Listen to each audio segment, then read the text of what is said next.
بسم اللہ الرحمن الرحیم. ناظرین، آپ یوٹیوب چینل دیکھ رہے ہیں. میں اقبال سبحانی.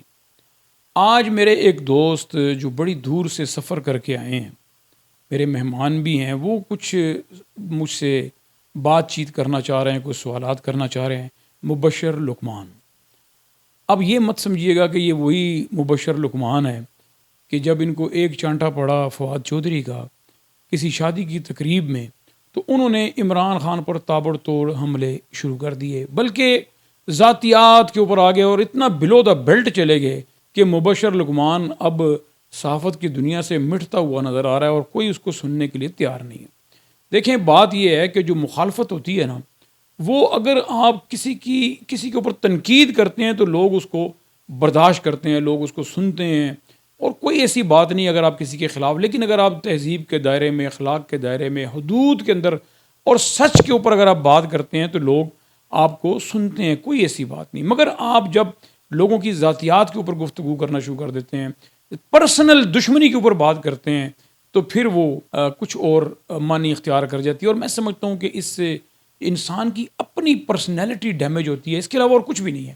بہرحال اس وقت میرے دوست مبشر لقمان مجھ سے کچھ سوال کرنا چاہ رہے ہیں، تو وہ سامنے آنا نہیں چاہ رہے. میں نے کہا ٹھیک ہے، کوئی بات نہیں، آپ پوچھیں کیا پوچھنا چاہ رہے ہیں.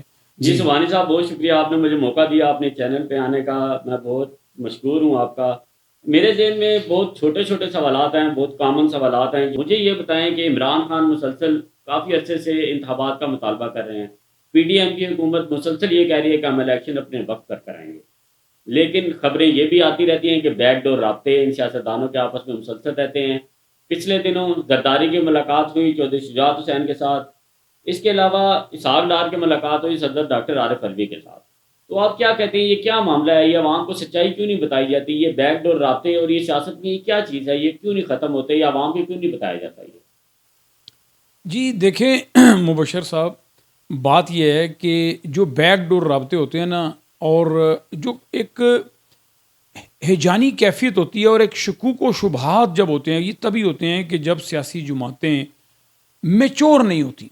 جب سیاسی جماعتیں طاقتور اداروں کے ساتھ مل کر، جب اسٹیبلشمنٹ کے ساتھ مل کر جب حکومتوں میں آتی ہیں، حکومتیں بناتی ہیں، تو پھر ظاہر ہے ان کے ہاتھ میں تو ہوتا کچھ نہیں ہے.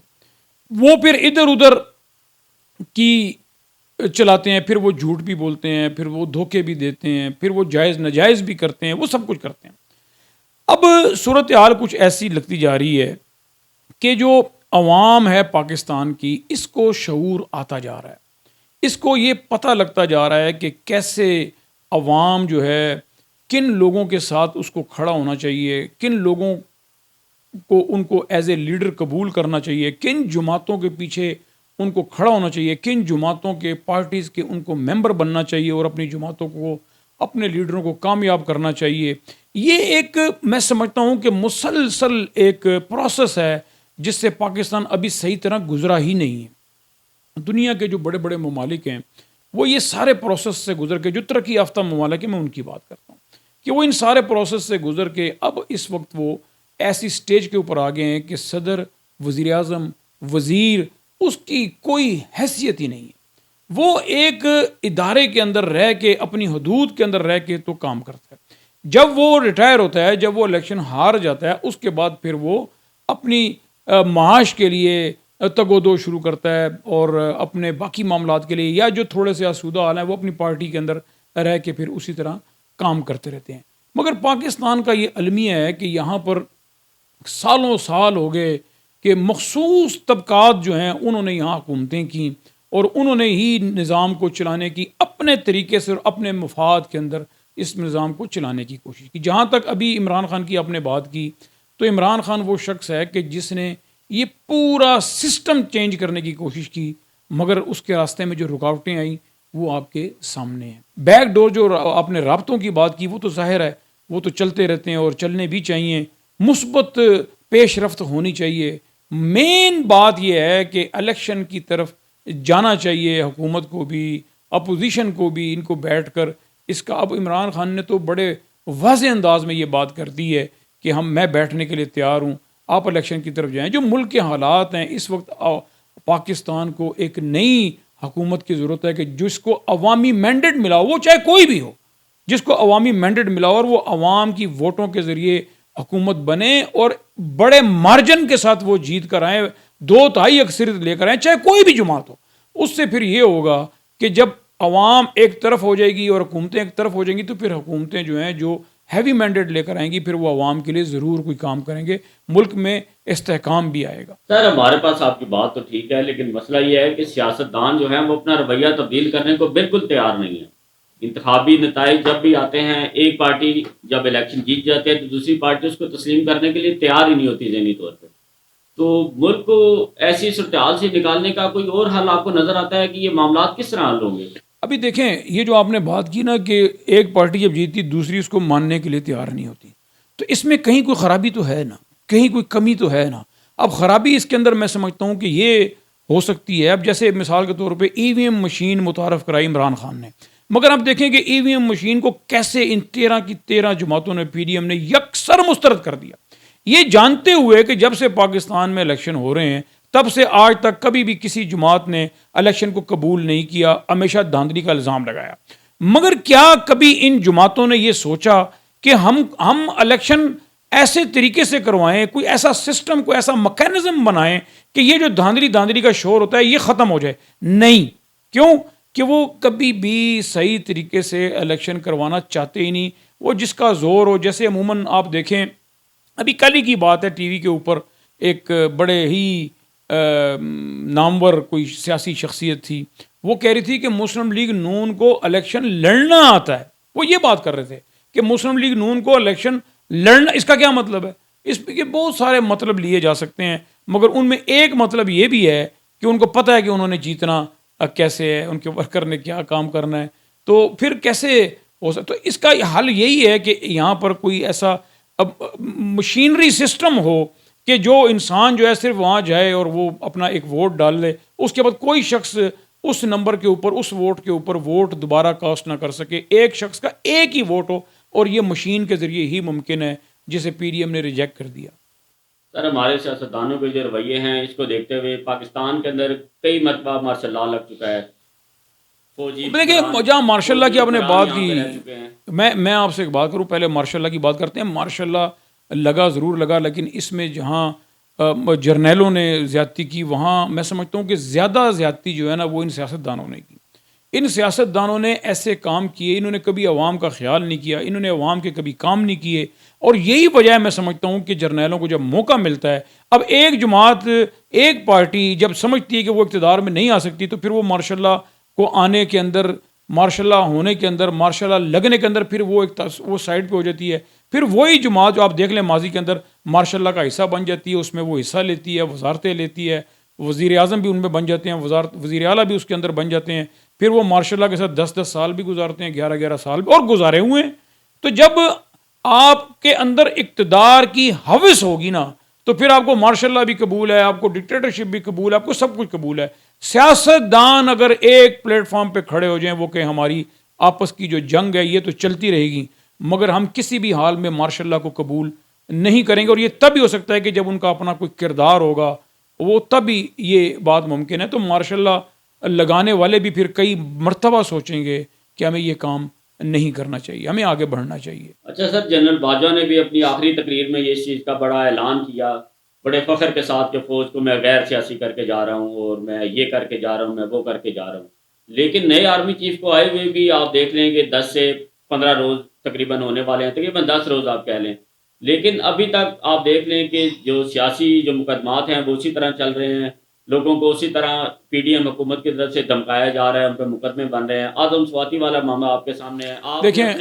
دیکھیں میری بات سنیں. یہ جو آپ نے کہا نا کہ ادارہ یہ کہہ رہا ہے کہ ہمارا سیاست سے کوئی تعلق نہیں، اور قمر جاوید باجوہ بھی یہ بات کر کے گئے کہ ہمارا سیاست سے کوئی تعلق نہیں ہے، یہ بات اتنی آسان نہیں ہے. وجہ یہ ہے کہ دیکھیں اداروں کے اندر بھی باقاعدہ ڈپارٹمنٹس بنے ہوئے ہیں، سیاسی ونگز بنے ہوئے ہیں جن کو اربوں کروڑوں روپے کی فنڈنگ ہوتی ہے، اور وہ پھر سیاست کے اندر مداخلت کر کے اپنے طریقے سے سسٹم کو چلانا چاہتے ہیں. اب مجھے بتائیں کہ وہ 70 سال سے سیاست کے اندر مداخلت کر رہے ہیں اور پھر کروڑوں روپیہ وہ خرچ کرتے ہیں اپنے سیاسی جو ڈپارٹمنٹس ان کے بنے ہیں، جو ان کے ونگز بنے ہوئے ہیں، اس کے اوپر جب وہ کروڑوں روپیہ خرچ کرتے ہیں اور پھر اپنے طریقے سے جس کو وہ بہتر سمجھتے ہیں اس طریقے سے فورن پالیسی بھی ملکی معاملات بھی اپنے طریقے سے جب وہ چلوانا چاہتے ہیں، میں سمجھتا ہوں کہ اپنے ایک طریقے سے وہ حکومتیں بھی بنواتے ہیں، لوگوں کو ادھر سے ادھر بھی کرتے ہیں۔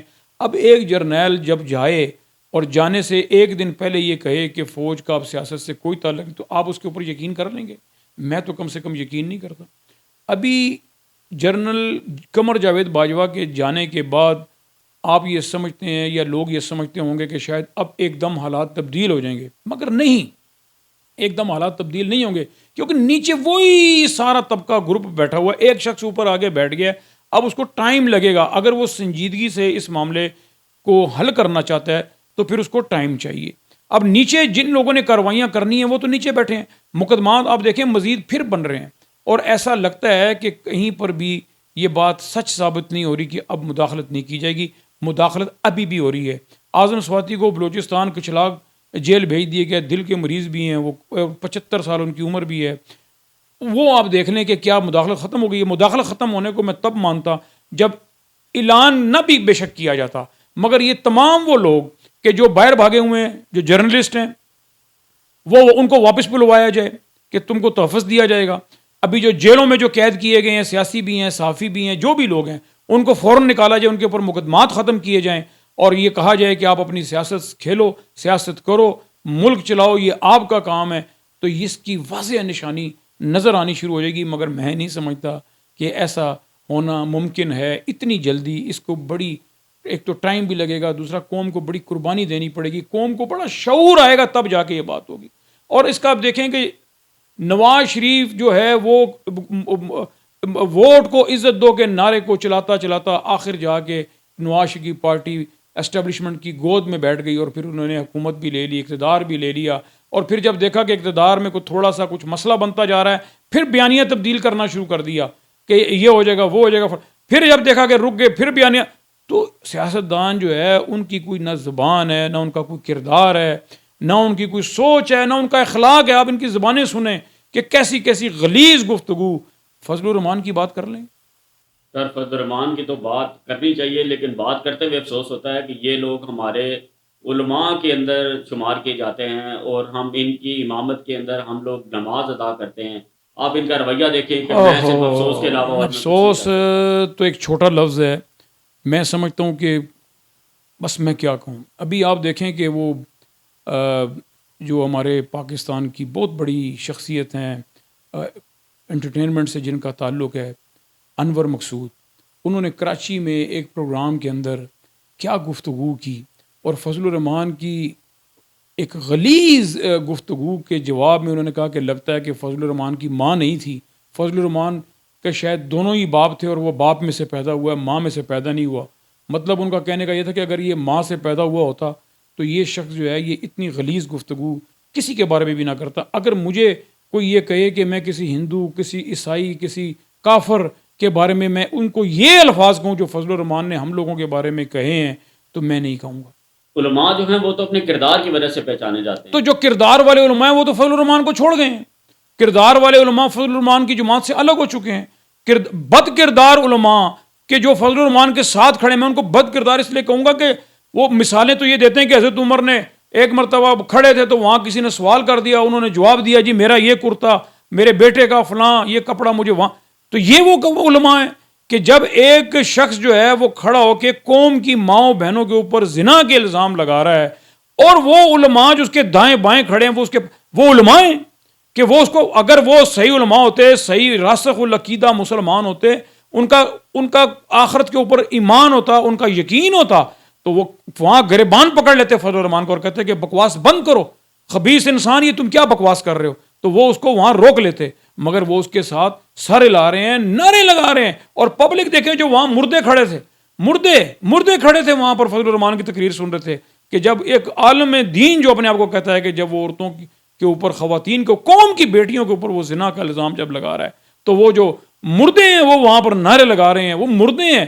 ان کا اس قوم کی معاملات کے اندر ایسے لگتا ہے کہ جیسے کوئی عمل دخل ہے ہی نہیں، ایسے پتہ کوئی علیحدہ کوئی مخلوق ہے جو وہاں کھڑی ہے اور قوم کی ماؤں، بیٹیوں کو، بچیوں کو، وہ ان کا سربراہ جو ہے وہ زنا کے الزام لگا رہا ہے اور وہ نیچے کھڑے ہو کے نعرے لگا رہے ہیں۔ اور ابھی تو آج سنا ہے کہ وہ اسلم رئیسانی جو ہیں وہ بھی جمیعت علماء اسلام میں ڈگری ہوتی ہے، ڈگری جعلی ہو، ڈگری اصلی ہو، ڈگری وہ بھی شامل ہو رہے ہیں جمیعت علماء اسلام میں. وہ بلوچستان کے ایک جمیعت علماء اسلام کے جو سابق بلوچستان کے سربراہ تھے اور بڑے ہی جید عالم ہیں اور بڑے ہی بزرگ ہیں، وہ چھوڑ گئے تو شاید اسلم رئیسانی کو یہ محسوس ہوا ہوگا کہ شاید اب ان کی جگہ بن گئی ہے، تو اب وہاں جا کے وہ فضل الرحمان کو ڈگری بھی صحیح کرا دیں گے، سب کچھ صحیح کر دیں گے. سر اسلم رئیسانی بھی کیا وقت رہ گئے، وزیر اعلیٰ وہ بنے، وہ بھی ڈمی وزیر اعلیٰ تھے، نہ وہ کسی کام کے تھے، نہ انہوں نے کوئی کام کیا بلوچستان کے حوالے سے. تو وہ میں یہی تو بتا رہا ہوں کہ وہ شیرانی، مجھے ان کا نام یاد آ گیا، مولانا شیرانی صاحب، وہ ظاہر وہ گئے ہیں تو اب رئیسانی ادھر آئے ہیں تو وہ کام انہوں نے کیا کرنے ہیں. فضل الرحمان کون سے کام کر رہا ہے؟ فضل الرحمان کی پارٹی ملکی سالمیت کے لیے، ملکی استحکام کے لیے، ملکی ترقی کے لیے کون سے کام کر رہی ہے؟ آج تک اس نے کون سے کام کیے؟ بیٹے کو وزیر لگا دیا اور سمدھی کو جو ہے گورنر لگا دیا، بس وہ یہی کام ہے. اور اس نے کیا کام کرنے؟ کبھی آپ نے فضل الرحمان کے ذریعے کبھی ملک اور قوم کی خدمت یا کوئی اس طرح کی کوئی چیز آپ نے کبھی سنی، دیکھی؟ سر میرا ایک اور چھوٹا سا سوال ہے نواز شریف کے حوالے سے. نواز شریف 2 مرتبہ پاکستان کے وزیر اعظم رہے، پھر قانون بدلا گیا، انہیں تیسری مرتبہ وزیر اعظم بنایا گیا. اب پھر قوانین میں تبدیلی کے حوالے سے بات گشت ہو رہی ہے اور کہا یہ جا رہا ہے کہ ان کو چوتھی دفعہ وزیر اعظم بنانے کی تیاری کی جا رہی ہے. مسئلہ یہ ہے کہ نواز شریف تو پاکستان واپس آنے کے لیے تیار ہی نہیں ہے، وزیر اعظم بننے کے لیے وہ پاکستان آ جائیں گے. ابھی دیکھیں 3 مرتبہ وہ وزیر اعظم تو بنے، مگر اس دور میں جا کے سمجھ آئی کہ وزیر اعظم وہ کیسے بنے، کیسے اداروں کے ساتھ مل کے، اسٹیبلشمنٹ کے ساتھ مل کے انہوں نے وزارت اعلیٰ بھی کی، وزارت عظمیٰ بھی کی. اب وہ آپ کو پتہ ہے کہ وہ کیا شرائط رکھ کے آنا چاہ رہے ہیں؟ نہیں سر، قوم کو تو نہیں بتایا جاتا نا. قوم کو میں بتاتا ہوں. وہ یہ شرط رکھ کے آ رہے ہیں کہ عمران خان جو ہے اس کو نائل کرو اور عمران خان کو جیل میں ڈالو، تب میں آؤں گا. اور آپ دیکھ لیں کہ حکومت کی طرف سے، الیکشن کمیشن کی طرف سے اس کے اوپر کارروائی شروع ہو چکی ہے. نواز شریف کا یہ مطالبہ ہے کہ عمران خان کو جیل میں ڈالو، میں تب آؤں گا.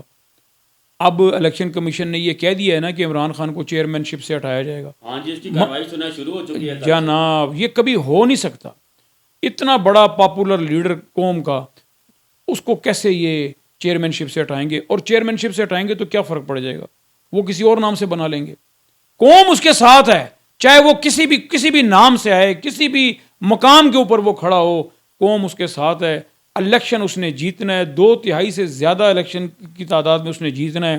یہی وجہ ہے کہ ان کو پسو پڑے ہوئے ہیں، ان کو لالے جان کے پڑے ہوئے ہیں کہ اب اگر الیکشن ہوا تو 5 سال کے لیے ہم تو فارغ ہو گئے، اور یہ اگر 5 سال کے لیے آیا اور 2/3 سے زیادہ اکثریت لے کر آیا تو اس کا راستہ اب کون روکے گا؟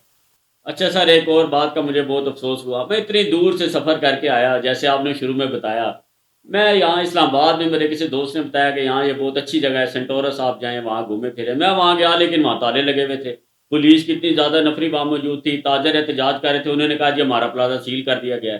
تو اب دیکھیں نا یہ کیا چل رہا ہے پاکستان کے اندر. اتنی دور سے سفر کر کے ایک بندہ آ رہا ہے اتنی اچھی جگہ دیکھنے کے لیے، اتنا خوبصورت وہ پلازا بنا ہوا ہے، پوری دنیا سے لوگ وہاں پہ آتے ہیں، اتنا بڑا کاروباری مرکز ہے. مجھے تو بہت افسوس ہوا، آپ لوگ یہاں پہ رہتے ہوئے آپ نے چیزوں کو نوٹ نہیں کیا. دیکھیں بات یہ ہے کہ وزیر اعظم شہباز شریف جو ہیں وہ ایک تقریب کے سلسلے میں، وہ منگلا ڈیم کے حوالے سے ایک تقریب تھی، وہاں تشریف لے گئے. جب وہ تقریر کر رہے تھے تو اس دوران جو آزاد کشمیر کے وزیر اعظم ہیں تنویر الیاس، انہوں نے کوئی بات کرنا چاہی، کوئی سوال کرنا چاہا، مگر شہباز شریف نے ان کو بٹھا دیا. پھر دوبارہ انہوں نے اصرار کیا کہ میں کوئی بات کرنا چاہتا ہوں، میں کوئی سوال کرنا چاہتا ہوں. اور دیکھیں کون کہہ رہا ہے؟ جس علاقے میں گئے ہیں اس علاقے کا وزیر اعظم کہہ رہا ہے. اور شہباز شریف کے اندر اتنی اخلاقی جرت نہیں ہے کہ وہ انہیں کہیں اچھا بتائیں تنویر الیاس صاحب، وزیر اعظم صاحب آپ کیا بات کرنا چاہتے ہیں. وہ 2 منٹ کی اپنی کوئی بات کر لیتے، اس کا یہ جواب دے دیتے. نہیں دیتے تو وہ کہتے بھی میں جواب نہیں دینا چاہتا، بات ختم. مگر آپ دیکھیں اندازہ آپ لگائیں کہ ایک تو ان کو بولنے نہیں دیا گیا، دوسرے ہی دن رات کو، اسی دن رات کو سینٹورس مال جو ان کا اسلام آباد کے اندر بہت بڑا ایک شاپنگ مال ہے، میں سمجھتا ہوں کہ شاید اسلام آباد، راول پنڈی یا پنجاب جو بھی آپ سمجھیں، کیا اس سے اچھا کوئی شاپنگ سینٹر نہیں ہے. سر 2 ہی سنے تھے، ایک سینٹورس اور ایک وہ گیگا مال رواد کے پاس. ہاں جی، مطلب یہ ایک بہت ایک آئیکونک ایک بالکل اس میں کوئی شک نہیں ہے. اب اس کو نا سیل کروا دیا گیا. کل آپ دیکھیں کہ سوشل میڈیا کے اوپر ایک تصویر بڑی وائرل ہو رہی تھی کہ جہاں پر کوئی لگتا تھا کوئی ایف سی کے نوجوان ہیں یا کوئی آرمی ہے یا کوئی رینجرز ہیں، وہ وہاں پر گنے پکڑ کر تو بالکل اس کے ارد گرد کھڑے تھے اور اس کی حفاظت کے لیے شاید حکومت نے 45 جو اس کی شک ہے اس کے ذریعے فوج کو بلوا لیا ہے وہاں سینٹورس کی حفاظت کے لیے، کیونکہ ہزاروں کی تعداد کے اندر وہاں پر ملازم ہیں، ہزاروں کی تعداد کے اندر وہاں پر دکاندار ہیں، ورکر ہیں، صفائی والے ہیں، جن کا وہاں پر روزگار وابستہ ہے، وہ سب نے کل احتجاج کیا، بڑا بھرپور احتجاج کیا۔ لیکن میں کہنا یہ چاہ رہا ہوں، آپ اس کی سوچ دیکھیں اس وزیر اعظم کی، کہ جس علاقے میں گیا وہاں کے وزیر اعظم نے اس سے سوال کیا، یہ اس کا سوال نہیں، جواب نہیں دینا چاہ رہا تھا، اس کو چپ کروا دیا۔ بعد میں اس نے وہاں سینٹورس مال کو سیل کروا دیا، ہزاروں لوگوں کا وہاں پر روزگار وابستہ ہے۔ تو جب اس مینٹالٹی کے لوگ آپ کے اوپر حکومت کریں گے، جب اس مینٹالٹی، اس لیول، اس سٹینڈرڈ کی حکومت آپ کے سر کے اوپر ہوگی، تو پھر آپ کیا کریں گے؟ میں یہ سمجھتا ہوں کہ سینٹورس مال جو ہے وہ ایک تفریح کا ذریعہ بھی تھا، ایک کاروبار کا ذریعہ بھی تھا، ایک روزگار کا ذریعہ بھی تھا۔ ہزاروں لوگ وہاں پر روزگار حاصل کیے ہوئے ہیں، ہزاروں لوگ وہاں ہر روز جاتے ہیں، شاپنگ کرتے ہیں، گھومتے پھرتے ہیں، سیر تفریح کرتے ہیں۔ بڑی زیادتی کی گئی ہے۔ بہرحال آپ کا بہت شکریہ مبشر لقمان صاحب، سر آپ کا بہت شکریہ، آپ نے مجھے موقع دیا۔ آپ آئے اتنی دور سے، آپ نے بڑی مہربانی کی، اور شاید آپ کی تسلی بھی ہو گئی ہوگی انشاءاللہ۔ جی جی جی تو بہرحال آپ کا بہت شکریہ، اور ہم اب آپ کی مہمانداری بھی کریں گے، اور میں آپ ناظرین سے یہ بھی کہنا چاہتا ہوں کہ آپ میرے چینل کو سبسکرائب بھی کریں، اس کو لائک بھی کریں، اس کو شیئر بھی کریں، اس پہ کمنٹس بھی ضرور دیں۔ آپ کے کمنٹس آئیں گے نا تو میں اس کے اوپر اس کو دیکھ کے تو ظاہر ہے اس کے اوپر اگلی ویلاگس بناؤں گا، اگلا کام کروں گا۔ تو اسی کے ساتھ میں آپ سے اجازت چاہتا ہوں، آپ اپنا خیال رکھیے گا، اللہ آپ کا حامی و ناصر ہو۔